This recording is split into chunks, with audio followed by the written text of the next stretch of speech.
Speaking of seats going unfilled, it reminds me we still have a seat in the U.S. District Court about it's going unfilled. Yep. Any And news the to US share? attorney. And the U.S. Attorney, thank you. Any news to share on that?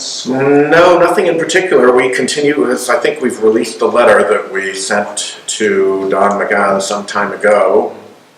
I think it would be helpful to that process to have him make the decision that he's made for some of the Republican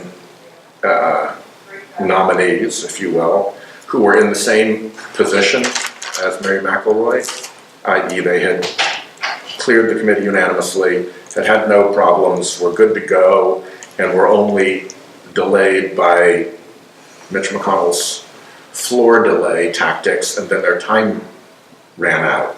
So our first choice continues to be that Mary McElroy should be put forward and confirmed. That would be a sign, I think, of considerable good faith. And then we could work on the marshal and on the U.S. Attorney. At the moment, Steve Dambrook is as qualified an acting U.S. Attorney as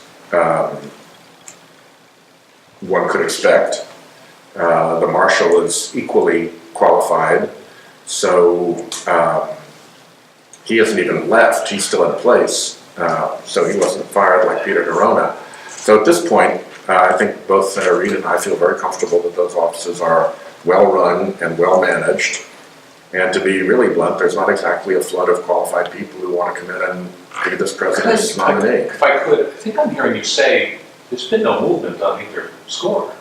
At this point, there has been none. We're still waiting to hear, particularly what their disposition is going to be with Mary McElroy. Could there be any, you were U.S. Attorney, could there be problems in having an acting U.S. Attorney for an extended period of time? None that come to mind.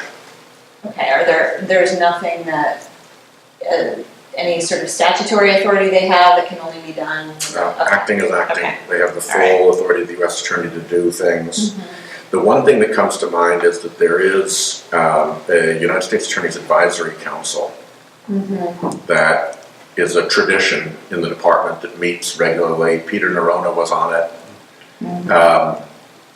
I think you have to be, by department tradition, a Senate-confirmed U.S. Attorney to serve on the U.S. Attorney's Advisory Council.